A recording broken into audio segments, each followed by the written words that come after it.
আলোচনা করব, যা আমাদের রাশিবিজ্ঞান বুঝতে সহায়তা করবে। আমরা এই আলোচনাগুলি উদাহরণের সাহায্যে আমরা আলোচনাগুলো শুরু করব। এখানে একটি পরিসংখ্যা বিভাজন ছক দেয়া আছে। একটি বিদ্যালয়ে গণিতের পরীক্ষায় 40 জন শিক্ষার্থীর প্রাপ্ত নম্বরে একটি পরিসংখ্যা বিভাজন ছক দেয়া আছে। এখানে 1 থেকে 10-এর মধ্যে নম্বর পেয়েছে এমন শিক্ষার্থীর সংখ্যা 7 জন, 11 থেকে 20-এর মধ্যে নম্বর পেয়েছে এমন শিক্ষার্থীর সংখ্যা 9 জন, 21 থেকে 30-এর মধ্যে নম্বর পেয়েছে এমন শিক্ষার্থীর সংখ্যা 12 জন ইত্যাদি। এই প্রত্যেকটি বিভাগকে বলা হয় এক একটি শ্রেণী বা শ্রেণী অন্তর। দুটি করে সংখ্যার সাহায্যে শ্রেণী অন্তরকে প্রকাশ করা হয়। এদের মধ্যে ছোটটিকে বলা হয় নিম্ন শ্রেণীসীমা এবং বড়টিকে বলা হয় ঊর্ধ্ব শ্রেণীসীমা। তাহলে আমরা এখন লিখব যে এই যে শ্রেণীসীমা, নিম্ন শ্রেণীসীমা, উচ্চ শ্রেণীসীমা, এই 1 থেকে 10 এই শ্রেণীটির নিম্ন শ্রেণীসীমা কত? নিম্ন শ্রেণীসীমা হলো 1, আর উচ্চ শ্রেণীসীমানা হলো 10। একইভাবে 11 থেকে 20 এই যে শ্রেণীটি আছে তার নিম্ন সীমা হলো 11, আর উচ্চ সীমা হলো বা ঊর্ধ্ব সীমা হলো 20। 21 থেকে 30 এই শ্রেণীটির নিম্ন সীমা হলো 21, আর উচ্চ সীমা হলো 30। 31 থেকে 40 এই শ্রেণীটির নিম্ন সীমা হলো 31, আর উচ্চ সীমা হলো 40। একইভাবে 41 থেকে 50 এই শ্রেণীটির নিম্ন সীমা হলো 41, আর উচ্চ সীমা হলো 50। এরপরে আমাদের শ্রেণী সীমানাটা কি সেটা আমরা আগের ক্লাসে আলোচনা করেছি। শ্রেণী সীমানাটা কি না, কোনো এই যে আমাদের যে শ্রেণীগুলো দেয়া আছে শ্রেণী অন্তর, আমরা কি করি না অবিচ্ছিন্ন চলের বা বিচ্ছিন্ন চল যখন অধিক সংখ্যক মান নেয় তখন আমরা কি করি না এই যে রাশি তথ্যগুলোকে প্রকাশ করার জন্য এদের কতকগুলি বিভাগে ভাগ করা হয়। এই প্রত্যেকটা যে বিভাগ তাকে আমরা বলছি শ্রেণী।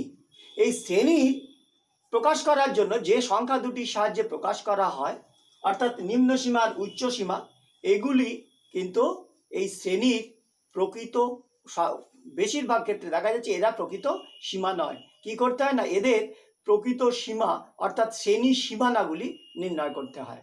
এখন শ্রেণী সীমানাগুলি নির্ণয় করার পদ্ধতি আমরা আগের দিনে জেনেছি যে কোনো একটি শ্রেণীর নিম্ন শ্রেণী সীমাটা লিখব আর তার আগের শ্রেণীর উচ্চ শ্রেণী সীমা লিখব, তাদের যে পার্থক্যটা করব। যেমন এক্ষেত্রে পার্থক্য কত? 11 - 10 = 1, এটাকে আমরা ডি বলি। এরপরে আমরা কি করি না d/2 করি, অর্থাৎ 1/2 0.5 এক্ষেত্রে দাঁড়ালো।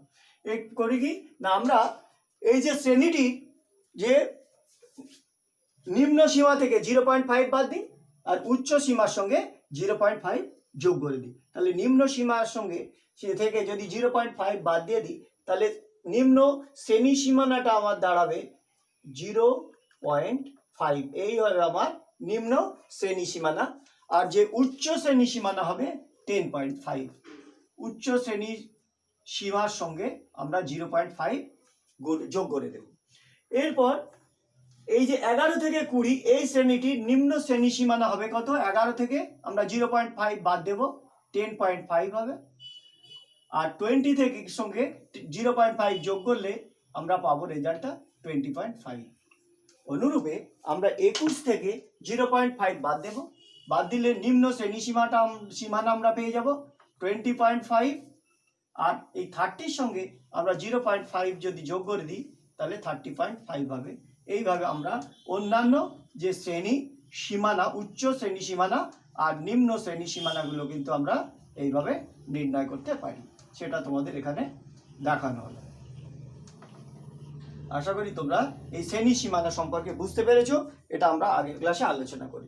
তোমরা দেখেছো যে একটি বিন্দু শূন্য সংখ্যাটিকে প্রকাশ করে, ও এক্স একটি সংখ্যা রেখা, এর উপর যে কোনো একটা বিন্দু যদি এ আর এই বিন্দুটা বি এই সংখ্যাকে প্রকাশ করে, তাহলে এই এ আর বি এর ঠিক মাঝখানের বিন্দুটি আমরা কিভাবে পাই? এ আর বি এর ঠিক মাঝখানের বিন্দুটি কি করে পাই? এ আর বি যোগ করি, করে তাকে 2 দিয়ে ভাগ করি, অর্থাৎ গড় করে। এ আর বি এর ঠিক মধ্যবিন্দুটি কিভাবে নির্ণয় করি? না, এ আর বি কে যোগ করি, করে 2 দিয়ে ভাগ করলেই আমরা এই এ আর বি এর মধ্যবিন্দু পেয়ে যাই। এইরকম একটি শ্রেণী আছে, তার মধ্যবিন্দু কি করে পাবো? না, শ্রেণী প্রকাশ করার জন্য দুটো সংখ্যার সাহায্যে প্রকাশ করা হয়, একটা 1 আর একটা হলো 10। এক্ষেত্রে এই যে শ্রেণীটির ঠিক মধ্যবিন্দু কিভাবে পাবো? এই 1 আর 10 এই দুটি সংখ্যাকে যোগ করে আমরা 2 দিয়ে ভাগ করব, ভাগ করলে পাবো 11/2 ইকুয়াল টু 5.5। অর্থাৎ এই শ্রেণীটির মধ্যমান বা মধ্যবিন্দু হবে 5.5, যাকে আমরা বলি ক্লাস মার্ক, মধ্যবিন্দু, mid value or class mark of a class. তাহলে এই যে 1 থেকে 10 এই শ্রেণীটির মধ্যবিন্দু হলো 5.5। তাহলে 11 থেকে 20 এই যে শ্রেণীটির মধ্যবিন্দু কত? 11 plus 20/2 equal to 31/2 equal to 15.5। তাহলে এর পরের যে মধ্যমান কত? না 15.5। পরে দেখো 21 থেকে 30 এই শ্রেণীটির মধ্যমান কত? 21 আর 30 যোগ করব, করে আমরা 2 দিয়ে ভাগ করব, এটা হবে 51/2। 51/2 হলো 25.5। এইভাবে আমরা অন্যান্য মধ্যমানগুলো কিন্তু আমরা পেয়ে যেতে পারি। তারপরে হলো দেখো 71 হলো কত? 35, তাকে 2 দিয়ে ভাগ করলে 35.5। এর পরেরটা হলো 45.5। এই হলো আমাদের শ্রেণী মধ্যমান। তাহলে শ্রেণী মধ্যমানটা কি? না, কোনো একটি শ্রেণীর উচ্চ সীমা ও নিম্ন সীমার গড়কে আমরা বলি মধ্যমান। উচ্চ সীমা নিম্ন সীমার সমষ্টিকে আমরা 2 দিয়ে ভাগ করব, করলেই আমরা পেয়ে যাব শ্রেণী মধ্যমান। আমরা পরে এর সংজ্ঞা লিখে দেব। তাহলে এখন আমরা দেখি এই যে শ্রেণী সীমানাগুলো একটু লক্ষ্য করি। শ্রেণী সীমানা কত? 0.5 আর একটা হলো 10.5। এই হলো এটির একটি নিম্ন শ্রেণী সীমানা আর উচ্চ শ্রেণী সীমানা। এই দুটো যদি যোগ করি, দেখো 0.5 আর 10.5 এদের যদি যোগ করি কত পাবো? এটাও পাবো 11। তাকে যদি 2 দিয়ে ভাগ করো তাহলে দেখো এই 5.5 পেয়ে যাচ্ছ। আবার এই যে দুটো শ্রেণী সীমানা দেখো, 11 থেকে 20 শ্রেণী সীমানা হচ্ছে 10.5 আর 20.5। এই যে 10.5 আর 20.5 এদের যদি তুমি অ্যাড করে 2 দিয়ে ভাগ করো, তাহলে দেখবে 31/2 ইকুয়াল টু 15.5 হচ্ছে। এইটা হলো কিন্তু এই শ্রেণীটির মধ্যমান। অর্থাৎ আমরা এটা বলতে পারি যে কোনো একটি শ্রেণীর মধ্যমান বা মধ্যবিন্দু হবে ওই শ্রেণীটির উচ্চ শ্রেণী সীমানা ও নিম্ন শ্রেণী সীমানার গড়।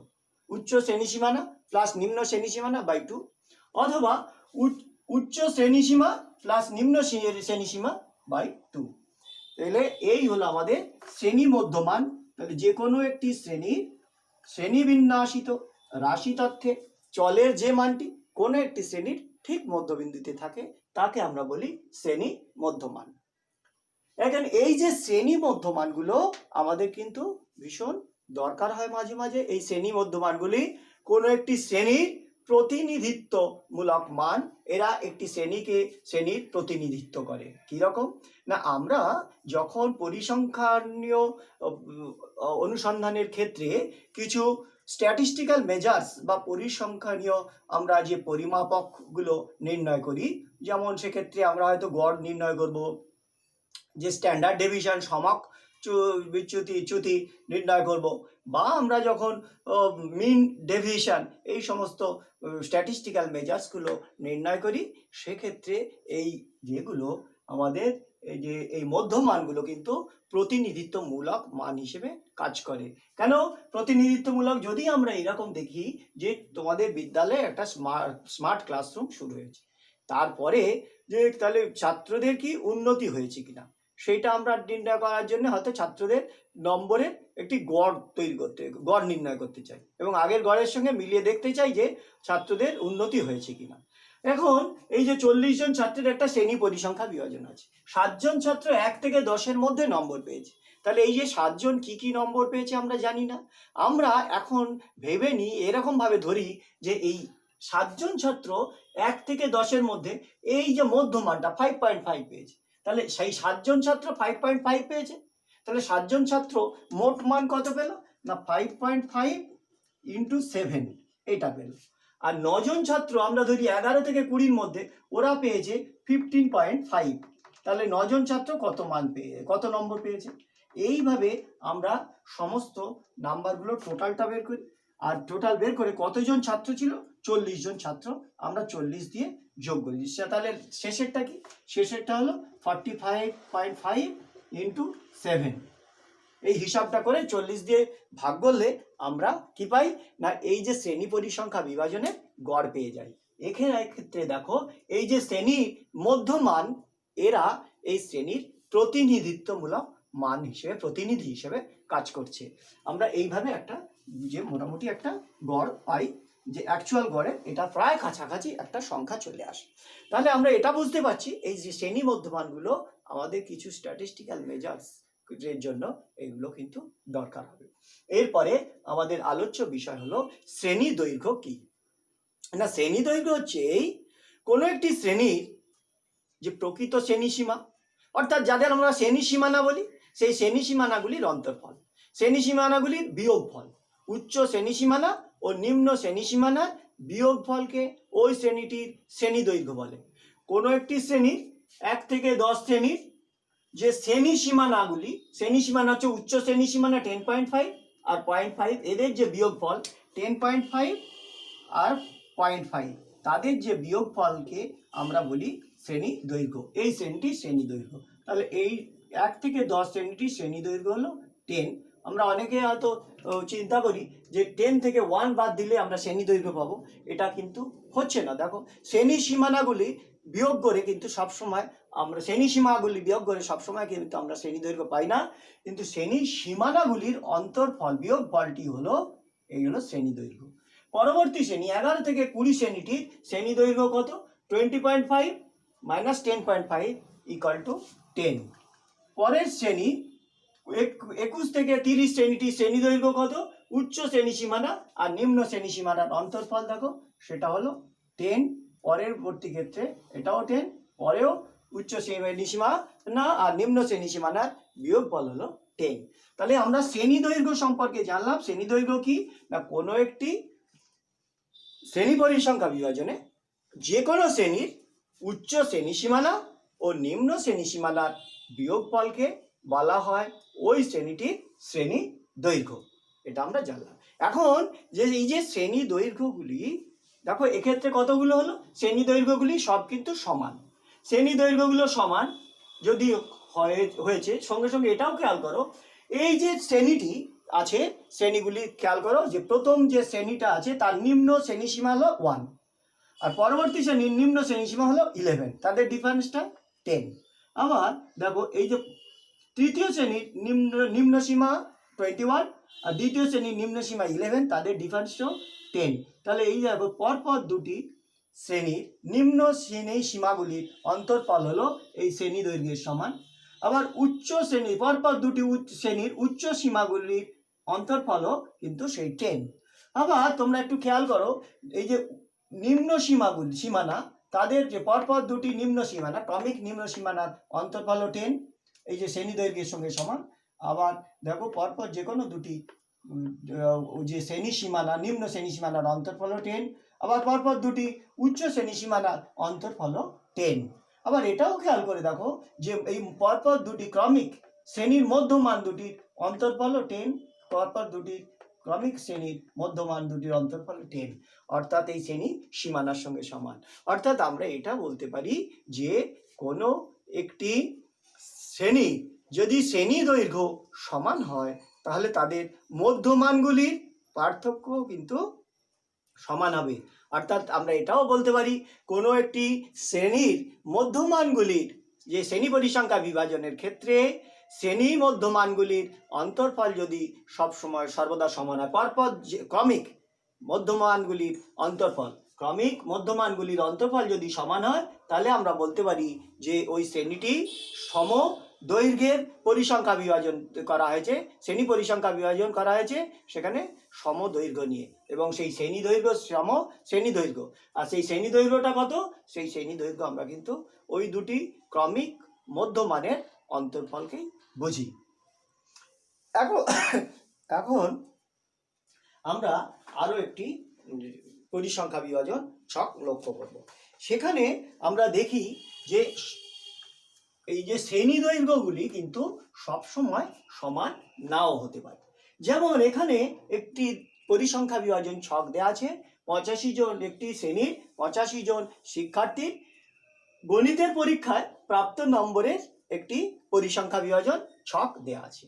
এই ছকটি লক্ষ্য করলে তোমরা দেখতে পাবে যে এই যে 10 থেকে, এই ছকটি এরকম ছিল যে 10 থেকে 20-র মধ্যে 7 জন ছাত্র নম্বর পেয়েছিল, 20 থেকে 30-এর মধ্যে কোনো ছাত্র নম্বর পায়নি, 30 থেকে 40-এর মধ্যে 23 জন ছাত্র নম্বর পেয়েছে, 40 থেকে 50-এর মধ্যে 30 জন, 50 থেকে 60-এর মধ্যে 20 জন, 60 থেকে 70-এর মধ্যে কোনো ছাত্র নম্বর পায়নি, আর 70 থেকে 80-র মধ্যে 5 জন শিক্ষার্থী নম্বর পেয়েছে।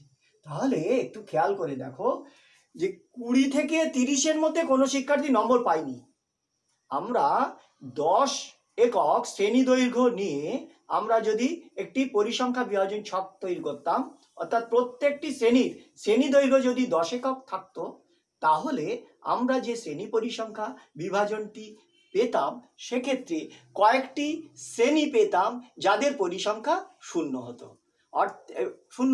আবার এমন কিছু ক্ষেত্র আছে যেখানে দেখা যায় কোনো কোনো শ্রেণীর পরিসংখ্যা খুব কম হচ্ছে, অর্থাৎ যেসব ক্ষেত্রে দেখা যায় যে পরিসংখ্যা বিভাজনের ক্ষেত্রে কোনো শ্রেণীর পরিসংখ্যা খুব কম হয়ে যায়, কিছু কিছু শ্রেণীর শ্রেণী দৈর্ঘ্য নিয়ে পরিসংখ্যা বিভাজন ছক তৈরি করলে অনেক ক্ষেত্রে দেখা যায় যে কোনো কোনো শ্রেণীর পরিসংখ্যা খুব কম হয়ে যায়, অথবা যে পরিসংখ্যা শূন্য হয়। সেই সব ক্ষেত্রে আমরা অসম শ্রেণী দৈর্ঘ্যের পরিসংখ্যা বিভাজন ছক তৈরি করি। দেখো এক্ষেত্রে আমরা করেছি যে মধ্যমানগুলো একটু খেয়াল করে দেখো, আমরা এদের যে শ্রেণী, এটা শ্রেণী সীমানা আকারে দেওয়া আছে, এটা বুঝতে পারছো যে কোন একটি শ্রেণীর উচ্চ সীমা পরবর্তী শ্রেণীর নিম্ন সীমার সঙ্গে সমান, সুতরাং এটি শ্রেণী সীমানা আকারে দেওয়া আছে। এদের মধ্যমানটা আমরা নির্ণয় করলাম এদের যে শ্রেণী সীমানাদ্বয়ের যোগ করে, আমরা শ্রেণী সীমাদ্বয় বা শ্রেণী সীমানাদ্বয়ের যোগ করে তাকে 2 দিয়ে ভাগ করি, অর্থাৎ গড় করি, আমরা মধ্যমান পাই। এক্ষেত্রে মধ্যমান 35, এই শ্রেণীর ক্ষেত্রে 45, এই শ্রেণীর ক্ষেত্রে 55, এই শ্রেণীর ক্ষেত্রে শ্রেণী মধ্যমানটা হলো 70। এখন যে আমরা দেখতে পাচ্ছি শ্রেণী দৈর্ঘ্যগুলি কত, শ্রেণী দৈর্ঘ্য হচ্ছে, দেখো ডিফারেন্সটা করো, শ্রেণী দৈর্ঘ্যগুলো কিন্তু সব সমান নেই, অর্থাৎ এমন পরিসংখ্যা বিভাজন সম্ভব যেখানে কিন্তু শ্রেণী দৈর্ঘ্যগুলি অসম শ্রেণী দৈর্ঘ্য নিয়েও শ্রেণী পরিসংখ্যা বিভাজন ছক তৈরি করা হয়।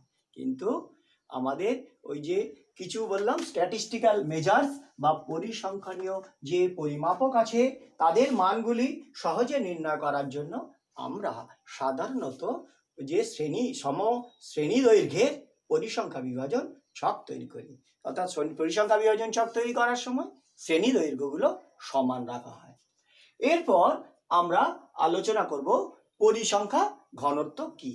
পরিসংখ্যা ঘনত্ব হচ্ছে এই যে একক শ্রেণী দৈর্ঘ্যের পরিসংখ্যা।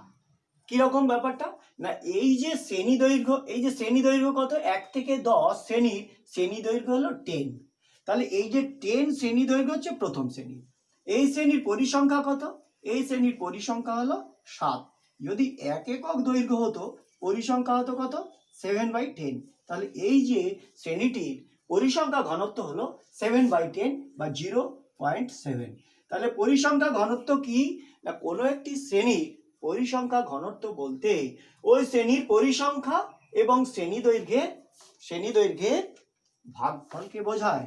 তাহলে পরিসংখ্যা ঘনত্ব সমান কি হলো না, শ্রেণী পরিসংখ্যা বাই শ্রেণী দৈর্ঘ্য।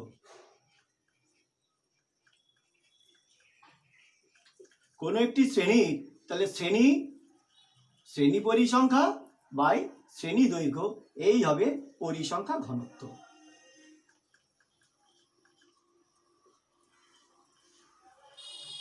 তাহলে কোনো একটি শ্রেণীর পরিসংখ্যা ঘনত্ব বলতে বোঝায় শ্রেণী পরিসংখ্যা বাই শ্রেণী দৈর্ঘ্য। তাহলে এই শ্রেণীটির পরিসংখ্যা ঘনত্ব কত? 9/10 = 0.9। এই শ্রেণীর পরিসংখ্যা ঘনত্ব হবে 12/10 = 1.2। এই শ্রেণীর পরিসংখ্যা ঘনত্ব হবে 0.5। এই শ্রেণীর পরিসংখ্যা ঘনত্ব হলো 0.7। আমরা এই পরিসংখ্যা ঘনত্ব কিন্তু নির্ণয় করতে শিখে গেলাম। এরপর আমরা আরো দু একটি টার্ম জানবো, সেটি হলো কোনো শ্রেণীর আপেক্ষিক পরিসংখ্যা কাটা কি না, কোনো একটি শ্রেণীর পরিসংখ্যা ও মোট পরিসংখ্যার ভাগফলকে আমরা ওই শ্রেণীর আপেক্ষিক পরিসংখ্যা বলি। তাহলে এই প্রথম শ্রেণীর আপেক্ষিক পরিসংখ্যা কত? প্রথম শ্রেণীর ক্ষেত্রে আপেক্ষিক পরিসংখ্যা হলো 7/40। এটা হলো প্রথম শ্রেণীর আপেক্ষিক পরিসংখ্যা। প্রথম শ্রেণীর আপেক্ষিক পরিসংখ্যা। তাহলে দ্বিতীয় শ্রেণীর আপেক্ষিক পরিসংখ্যা কত? দ্বিতীয় শ্রেণীর আপেক্ষিক পরিসংখ্যা হবে, দেখো 9/40। এইটি হবে দ্বিতীয় শ্রেণীর আপেক্ষিক পরিসংখ্যা। তাহলে রিলেটিভ ফ্রিকোয়েন্সি বা আপেক্ষিক পরিসংখ্যা কি? কোনো একটি শ্রেণী পরিসংখ্যা বিভাজনে যে কোনো শ্রেণীর পরিসংখ্যা ও মোট পরিসংখ্যার ভাগফলকে উক্ত শ্রেণীর আপেক্ষিক পরিসংখ্যা বা রিলেটিভ ফ্রিকোয়েন্সি বলে। এখন সংজ্ঞাগুলো লিখে দেওয়া হলো, তোমরা একটু দেখে নাও। কোন শ্রেণীবিন্যাসিত রাশি তথ্যে চলের যে মান কোন শ্রেণীর শ্রেণী সীমানার ঠিক মাঝখানে থাকে তাকে ওই শ্রেণীর মধ্যমান বা শ্রেণীমধ্যক বলে। অর্থাৎ কোন শ্রেণীর মধ্যমান সমান উচ্চ শ্রেণী সীমানা প্লাস নিম্ন শ্রেণী সীমানা বাই 2 = উচ্চ শ্রেণী সীমা প্লাস নিম্ন শ্রেণী সীমা বাই 2। শ্রেণী দৈর্ঘ্য with or size of a class. কোনো শ্রেণীবিন্যাসিত রাশি তথ্যের যে কোনো শ্রেণীর উচ্চ শ্রেণী সীমানা ও নিম্ন শ্রেণী সীমানার অন্তর্ফলকে ওই শ্রেণীর শ্রেণী দৈর্ঘ্য বলে। অর্থাৎ কোনো শ্রেণীর শ্রেণী দৈর্ঘ্য সমান উচ্চ শ্রেণী সীমানা মাইনাস নিম্ন শ্রেণী সীমানা। পরিসংখ্যা ঘনত্ব ফ্রিকোয়েন্সি ডেন্সিটি। কোনো শ্রেণীবিন্যাসিত রাশি তথ্যের যে কোনো শ্রেণীর পরিসংখ্যা ও ওই শ্রেণীর শ্রেণী দৈর্ঘ্যের ভাগফলকে ওই শ্রেণীর পরিসংখ্যা ঘনত্ব বলে। অর্থাৎ কোনো শ্রেণীর পরিসংখ্যা ঘনত্ব সমান ওই শ্রেণীর পরিসংখ্যা বাই ওই শ্রেণীর শ্রেণী দৈর্ঘ্য। ঠিক পরিসংখ্যা রিলেটিভ ফ্রিকোয়েন্সি। কোনো শ্রেণীবিন্যাসিত রাশি তথ্যের যে কোনো শ্রেণীর পরিসংখ্যা ও মোট পরিসংখ্যার ভাগফলকে ওই শ্রেণীর আপেক্ষিক পরিসংখ্যা বলে। অর্থাৎ কোনো শ্রেণীর আপেক্ষিক পরিসংখ্যা সমান ওই শ্রেণীর পরিসংখ্যা বাই মোট পরিসংখ্যা। শতকরা পরিসংখ্যা পার্সেন্টেজ ফ্রিকোয়েন্সি। কোনো শ্রেণীবিন্যাসিত রাশি তথ্যে যে কোনো শ্রেণীর আপেক্ষিক পরিসংখ্যাকে শতকরায় প্রকাশ করলে তাকে ওই শ্রেণীর শতকরা পরিসংখ্যা বলে। অর্থাৎ কোনো শ্রেণীর শতকরা পরিসংখ্যা সমান ওই শ্রেণীর পরিসংখ্যা বাই মোট পরিসংখ্যা ইন্টু 100%।